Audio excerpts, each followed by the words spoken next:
Tá com saudade. Oi, Helenira, tudo bem? Oi, Mauro, bom dia, comunidade TV Fórum. Também estava com saudade. Legal. Ah, Ou sexta-feira passada, o José Eustáquio Diniz Alves, um dos melhores, mais relevantes demógrafos do país, trouxe para nós um estudo feito pela ONU, uma projeção para a população mundial até 2100. Essa projeção, inclusive, ele já avisou, agora em meados de agosto, o IBGE vai soltar uma específica sobre o Brasil. Ele falou, ó, não vai ficar muito diferente, né? Senão, seria uma loucura, mas vai ter mais detalhamento. E a apresentação foi muito impactante, sabe, Elenira? Ele trouxe isto aqui mostrando como é a evolução da população mundial por grupos etários e qual é a projeção disso até 2100. Então, em azul, lá embaixo, 0 a 14 anos, vocês veem que ela dá uma subidinha até 2025, depois começa a cair. Isso em nível mundial, aí tem de tudo. A do meio, que é a curva de 15 a 59 anos, ela sobe fortemente até também agora a metade do século, depois começa a cair, e o que vai crescer a população de 60 anos ou mais. Isso no planeta. No Brasil, semelhante. Né? Só que a situação do Brasil é mais radical ainda. Cai mais a quantidade de 0 a 14 anos, cai mais a quantidade de 15 a 59 e aumenta mais a quantidade de 60 a mais. Olha aqui as duas curvas para comparar como a curva de envelhecimento da população brasileira é muito mais radical do que a curva global. Aí ele trouxe isso aqui, ó, expectativa de vida ao nascer e taxa de fecundidade do mundo entre 1950 e 1910. Então, a expectativa de vida, gente, olha que loucura. Em 1950, a expectativa de vida no planeta era menos de 50 anos de idade. Né? Menos de 50 anos de idade. Ela está subindo, ó, o número da expectativa de vida está na coluna da esquerda, tá? Ela vai chegar em 2100 a 80, um pouquinho mais de 80. A taxa de fecundidade no planeta, que em 1950 estava na casa acima dos 5 filhos por mulher, que em 1970 bateu em... Não, estava... perdão. Em 1950 estava acima É isso, de acima de 5. 5, é. Uhum. Que em 1970 ficou perto de 6, vai cair para baixo de 2 em 2100. E vem caindo aceleradamente. E aqui no Brasil, mais uma vez, no Brasil também com uma curva bem mais acentuada, né? A expectativa de vida não chega, ou supera os 80, supera bem os 80, vai lá para uns 85 anos de idade, e a taxa de fecundidade despenca para ficar em 2, um pouquinho menos de 2 por criança. Então, olha a comparação, como as curvas brasileiras, inclusive, são mais pronunciadas do que as curvas mundiais. Aqui é um outro estudo, que é a mudança no quadro populacional dos 12 países mais populosos. Vamos ver o Brasil? Ele, em 1950, era a 8ª população mundial, com 52 milhões. Agora, ele é a 7ª, com 211. E em 2100 vai ser a 12ª, com 163. Olha a China, gente, 539 milhões e 50, 1 bilhão e 400 agora, 1 bilhão e 400 agora, né, um pouquinho menos do que a Índia, e em 2006, 638 milhões, vai cair para menos da metade a população da China.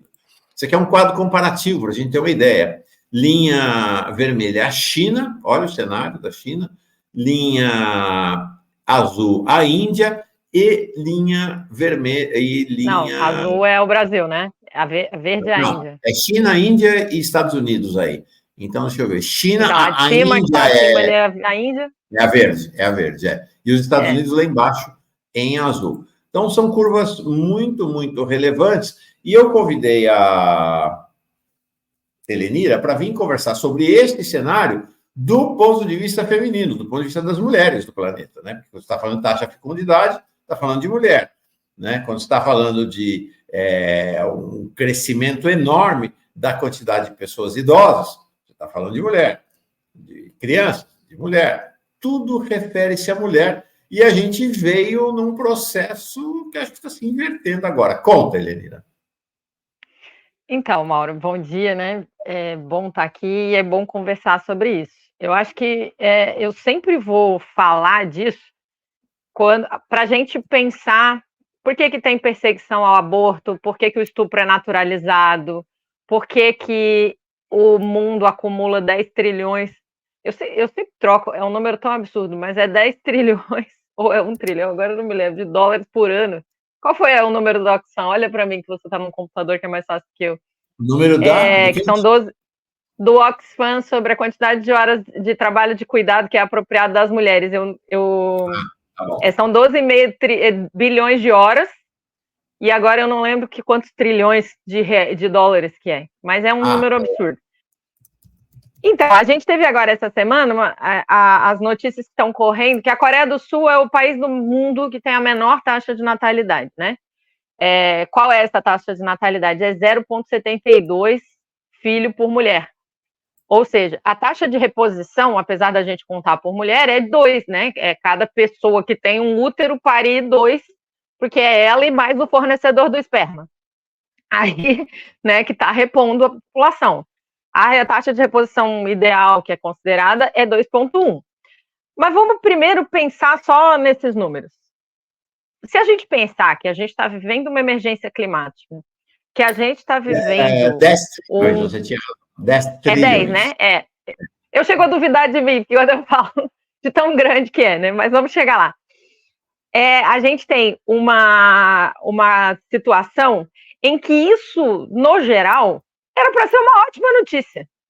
Pensa bem, a gente sempre achou que aquelas famílias que tinham aquele montoeiro de filhos, 5, 10, 8, eram famílias que passavam por muitas dificuldades, em que os filhos mais velhos pouco tinham acesso à educação, normalmente trabalhavam desde muito cedo, estava associado a trabalho infantil. A gente tinha famílias muito grandes, porque no meio rural, e aí a gente percebe que na curva que você mostrou do Brasil, a urbanização da população brasileira tem uma relação direta com a queda dessa taxa de filhos, porque para quem vive no meio rural e tem uma produção familiar, ter muitos filhos era uma forma de ter muita força de trabalho para a produção da família, que gerava renda para todo mundo. Mas era uma condição em que as pessoas... você vê que a curva é mais acentuada no Brasil, se eu não me engano, é na década de 70, 80, que é exatamente quando você vai... quando você vai tendo a urbanização da população. Aqui. Desculpa? Ela despenca a partir dos anos 60, exatamente. Isso, né? Então, é quando você tem a industrialização do país, em certa medida, e a urbanização, né? A gente tem uma inversão no Brasil que era rural, que 70% da população morava em áreas rurais, e passa a ser um Brasil urbano, que hoje 85% da população mora em áreas urbanas. Então, a redução de filhos é porque na cidade ter filho é custo e não é aumento de receita, digamos assim, né, de recebimento. Mas, no geral, vamos olhar para isso e pensar, isso é uma ótima notícia. Porque as pessoas estão vivendo mais, elas estão tendo qualidade de vida para chegar para se tornarem idosos saudáveis, com possibilidade de aproveitar a vida, de viajar, de trabalhar menos, de curtir os netos, de passear, de produzir cultura. A gente está falando de um problema enorme do ponto de vista da crise climática, e ter menos gente, principalmente menos gente jovem, deveria significar a gente destruir menos a natureza, ter mais condição de preservar a natureza, né? Então, tudo isso, a gente sempre falou de que tem um boom, né?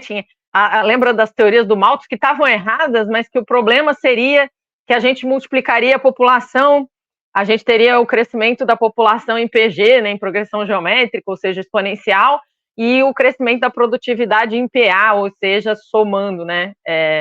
Ou seja, um crescimento muito mais lento. O que a gente percebe é que, de fato, não é isso que está acontecendo. A gente está tendo um crescimento populacional que foi muito grande, como você mostrou, mas que está tendo uma velocidade reduzida. Então, isso era para ser uma boa notícia. E por que é tratado de maneira alarmante? É tratado de maneira alarmante porque o capitalismo olha para as pessoas como a mercadoria, força de trabalho que gera valor. ou seja, a única mercadoria que eles precisam explorar para poder acumular capital. E aí, quando eles dizem eu vou ter menos gente para explorar, eu tenho um problema. E é engraçado como eles fazem a cobertura. Eu estava lendo uma reportagem que foi publicada na CNN a respeito disso há pouco tempo atrás, e aí eles falam assim, os economistas estão alarmados porque não haverá força de trabalho, isso significará que as pessoas poderão requisitar melhores salários, e isso significará inflação. Aí você fala, como assim? Inflação tem a ver com isso? O problema é que sim, se você tem, e eles falam com todas as letras, escassez de força de trabalho. Eu estava vendo vocês falando isso. Até o Galípolo falou isso. Não, todo mundo vai falar, porque do ponto de vista, a gente vive numa sociedade capitalista, e do ponto de vista de concorrer como país numa sociedade capitalista, isso é de verdade um problema. Mas é um problema porque a lógica capitalista impõe que seja um problema. Sim. Do ponto de vista de um projeto de humanidade, isso devia ser uma solução, gente. Tá tudo bem, entendeu? Porque, claro, a gente ter uma taxa aí de 1,5 significa que vai reduzir a população. Sim, mas ela vai reduzir depois de passar de 10 bilhões de pessoas sobre a face da Terra, né? Só que a gente precisa entender isso nesse contexto. Então, isso é um problema para a humanidade? Isso é um problema para o capitalismo, principalmente para os capitalistas que têm os maiores índices de exploração, né? Então, nós estamos falando, por exemplo, para o Elon Musk, é um problemão. Por quê? Porque a base do negócio dele é explorar força de trabalho análoga à escravidão nas minas de cobalto, né, no Congo, agora eu não me lembro o país. Mas, então, o que a gente tem de fato, para essas pessoas, isso é um problema, porque obrigatoriamente será imposto a ele uma redução da taxa de lucro. Uhum. Claro que, se a gente não fizer a revolução socialista até lá, isso passa a ser um problema para a população também, porque você vai ter condições de barbárie, porque outra coisa que a gente podia pensar, olha, é um problema, é uma solução para o desemprego. A gente tem desemprego no mundo? Não vai ter mais desemprego, porque todas as pessoas vão ser necessárias para o processo produtivo. Esse número da Coreia do Sul, e aí vou entrar na questão mais diretamente das mulheres, né? A Coreia do Sul anunciou novas políticas, porque tinha anunciado ano passado, sendo o país do mundo que tem a menor taxa de fertilidade do mundo inteiro, que é 0,72 por mulher. Aí, quais são as políticas? Aumentar a licença parental, dar algumas condições de pré-escola e escola, em que a criança fique mais tempo. Sabe qual que é o problema? E aí tem essa reportagem do Opera Mundi é boa, mas tem uma reportagem da BBC que é até um pouco melhor, aprofunda mais. O problema é o seguinte, na Coreia do Sul, esse país capitalista, extremamente explorador, que as pessoas tratam como desenvolvido, mas que a gente tem visto até por conta da indústria cinematográfica que tem vindo de lá, né? Quem viu Parasita, essa é uma sociedade extremamente fraturada, onde as pessoas vivem níveis de competitividade insanos, onde a média da jornada de trabalho semanal é 59 horas por semana. Nossa. E o que acontece? E que todo mundo lá é trabalhador de Uber, aqui do Brasil. É todo mundo uma jornada de trabalho insana, sem folga, numa escala 6x1, que, aliás, no Brasil é um problema também. Nós estamos lutando para terminar com a escala 6x1 para quem está submetido à escala 6x1, que é o pessoal do comércio, do telemarketing. Mas o que eles viram foi o seguinte, por exemplo, tem direito à licença parental para mulheres e homens por até 1 ano. Só que 70% das mulheres que têm filhos tiram a tal licença parental, que é ter direito a se afastar do trabalho, recebendo 80% dos ganhos. Sabe quantos homens se afastam para cuidar dos filhos, tendo o mesmo direito que as mulheres? 7%. Sabe por quê? Porque o mercado de trabalho na Coreia do Sul é absolutamente insano. Então, se você se afasta 1 ano dele, você não consegue retornar, porque ele é extremamente competitivo. Um outro elemento é o fato de que as crianças são submetidas a cursos extras, porque a educação pública é gratuita para todo mundo. Mas, como a lógica da competitividade é brutal, as crianças têm que ficar fazendo cursos extras. E isso custa uma grana, e as pessoas não têm dinheiro para pagar, e a infância é infeliz. Então você tem uma turma enorme da juventude que não quer ter filho porque não quer assistir uma criança ter a infância infeliz que ela teve. Olha que loucura. A outra coisa é, os ganhos das mulheres são barbaramente menores do que os dos homens. É uma das maiores diferenças que tem entre os chamados países desenvolvidos. Então, o que acontece? A gente está falando de duas coisas, internacionalmente. Da lógica capitalista, e eu repito isso, porque eu já repeti isso aqui, eu já falei algumas vezes, mas eu acho essencial a gente ver, os corpos das mulheres são vistos como máquinas de reprodução da força de trabalho. Ponto. A nossa obrigação é produzir gente para ser explorado. E aí, por isso, existe toda uma lógica de domar e perseguir os corpos das mulheres para que elas continuem fazendo isso a contento e à necessidade do capitalismo. E aí eu vou insistir naquilo. PL do aborto, né, do estuprador, perseguição às mulheres que fazem aborto, essas coisas todas, liberdade sexual, diversidade sexual, pessoas LGBTQIAPN+, não são perseguidas por causa de religião. A religião é a desculpa que as pessoas usam para justificar a perseguição. A razão objetiva da perseguição é alguém ter liberdade sexual e só ter filho quando quer, faz menos gente ter filho e, portanto, encarece a mercadoria força de trabalho. Segundo esse número, 10 trilhões de dólares por ano são apropriados das mulheres no mundo na forma de trabalho de cuidado, que é uma parte do trabalho realizado de reprodução da força de trabalho, porque não é só engravidar e parir, é alimentar, educar, vestir e fazer a pessoa ser funcional o suficiente para ser explorado na sociedade capitalista. E esse também é um dos problemas na Coreia do Sul. Os homens não ajudam, não participam do trabalho de cuidado, e não é só porque eles não se afastam. No tempo que eles estão em casa, eles também não fazem. E aí você precisa, quando você cria uma sociedade em que de fato há uma escolha, a mulher olha e fala assim, meu Deus, gente, se eu tiver filho, eu vou prejudicar a minha carreira, eu vou ganhar menos ainda do que eu já ganho, eu vou ter que ter uma jornada que já é absurda, aumentada, eu não vou poder conviver com essa criança, eu vou ter gastos muito grandes, então eu não vou ter filho. E aí não tem. E aí isso vira um problema para o próprio capitalismo. Então ele tem, as duas pontas atingem as mulheres. Porque se você doma o corpo das mulheres para impedir elas a terem acesso à educação sexual, a contraceptivos, e não ensina os homens a participar desse processo de maneira ativa, você transforma a vida das mulheres no inferno, que é a vida das mulheres no Brasil. Se você consegue minimamente reduzir a violência, não obrigar as mulheres a casar ou a parir, ter o mínimo de acesso à educação sexual, mas não muda a relação da obrigação do trabalho de cuidado, não muda as relações maritais, né, de casais, em que os homens não assumem o próprio cuidado da família, o cuidado da casa, a administração. Não muda o fato delas receberem menos, então as mulheres param de ter filho. Sim. E aí é muito doido, porque a gente está falando de um processo em que as políticas, mesmo que elas não sejam políticas brutais e violentas, como são as do Brasil, de perseguir, criminalizar, estuprar mulheres para poder fazer filhos, ou obrigar crianças a casar e a ter filho. E aí ontem teve uma notícia que eu estou muito brava com a forma como toda a imprensa está cobrindo, que é um homem de 56 anos que explorava sexualmente uma menina de 15, a matou. E a notícia é dada. Menina de 15 anos foi morta por namorado de 56 anos.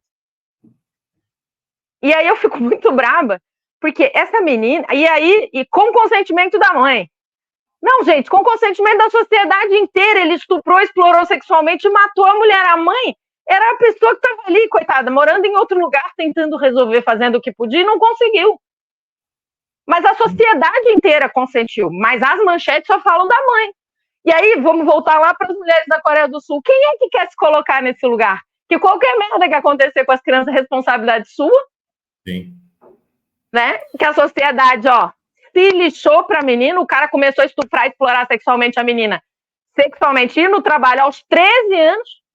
Toda a sociedade permitiu. A única pessoa que enfrentou foi a mãe, mas no dia que o cara mata a menina, A culpa é da mãe que consentiu, porque não arrancou a menina lá pelos cabelos, porque não sei, né, o que esperavam que fizesse.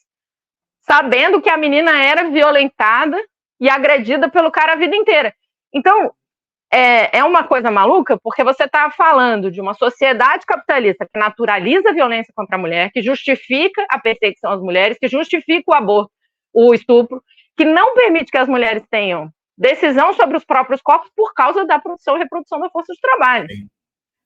E se a gente não enfrentar isso, e aí, né, vamos voltar a uma coisa que eu já falei aqui várias vezes também, não é uma opção para o movimento classista de esquerda dos trabalhadores discutir essa questão. O Paulo Galo outro dia falou isso. Se vocês não entenderem que o útero de uma mulher é tratado como uma fábrica e que libertar os úteros é libertar a classe trabalhadora, nós não vamos fazer a revolução que nós precisamos para enfrentar o capitalismo. Essa é a questão. Então, discutir a questão da mulher não é uma opção para a libertação da classe trabalhadora. É uma obrigação. E aí vou fazer uma última comparação. Desculpa, fala.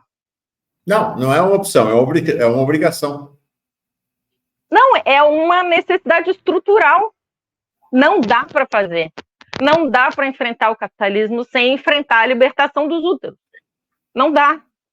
A outra comparação foi engraçado, porque a Coreia do Norte, né, a Coreia Popular, também tem problemas com fertilização. E aí tem algumas matérias que falavam assim, que tentavam comparar a fala do primeiro-ministro da Coreia do Sul com o Kim Jong... Como é que é? Kim Jong. E aí eles ficavam comparando, só que assim, a taxa de fertilidade na Coreia do Norte é 1,8, é a mesma da França. É essas alturas quase parecidas com a do Brasil, né? E a da Coreia do Sul é 0,7. Né? Então você está falando de que a gente está falando que em 2100 a população da Coreia do Sul vai ser metade do que ela é hoje. E praticamente só formada por gente velha, né? E, de novo, eu insisto, a gente precisa ver isso como um problema para a lógica capitalista, para a lógica dos capitalistas. Porque para o mundo é uma solução. Do ponto de vista da crise climática, da emergência climática, do ponto de vista das relações pessoais, do ponto de vista da valorização do trabalho, do ponto de vista de... É porque as pessoas estão tendo qualidade de vida que elas estão conseguindo minimamente viver mais. Que a gente desenvolveu tecnologia e saúde.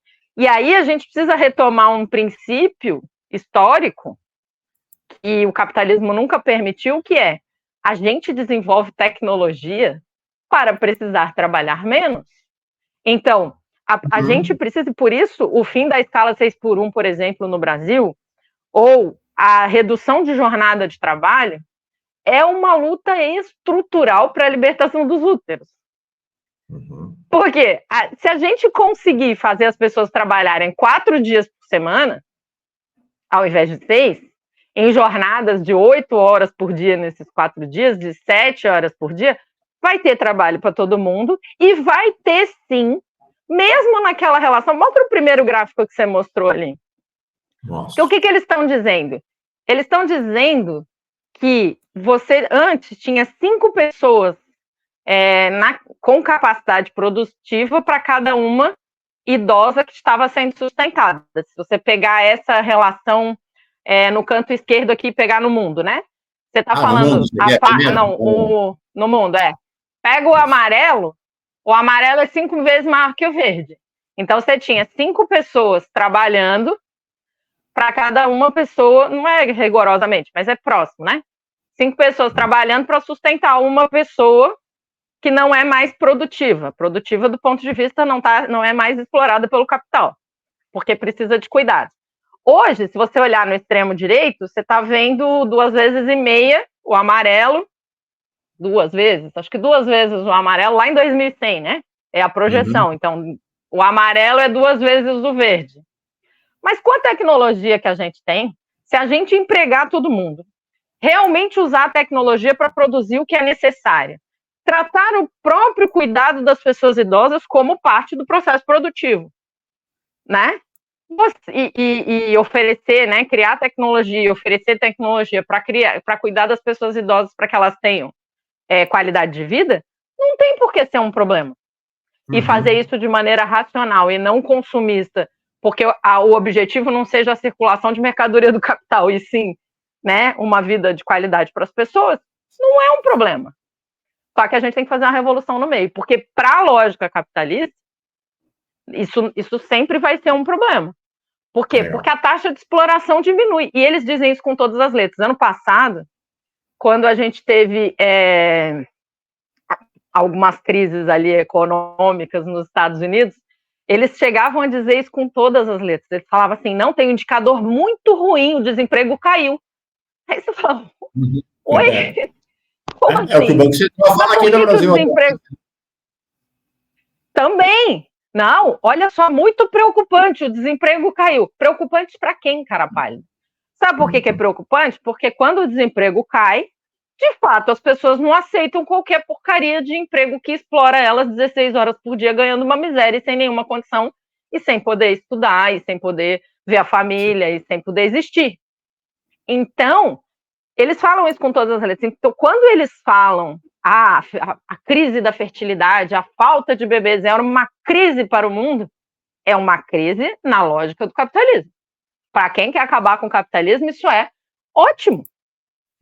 Crianças sendo bem cuidadas, porque aí também as pessoas só vão ter filhos se elas puderem, se elas verem que elas vão poder cuidar dos filhos adequadamente, oferecer boas condições, não vai ter filho, morrer de fome, nem vendendo bala no sinal, né? As pessoas, porque a taxa de fertilidade cai, a minha internet, a taxa de fertilidade cai quando as pessoas com útero, as mulheres, conseguem ter acesso à educação sexual, acesso a contraceptivos, acesso à renda própria, onde elas passam a ter escolhas sobre as decisões, acesso a uma vida com menos violência.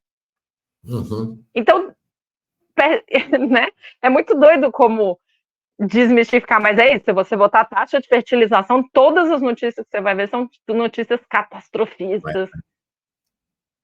Né? Isso é, a redução da população mundial pode ser, né, uma grande notícia para as mulheres e, portanto, para toda a humanidade, menos para os capitalistas. Legal, Helenira.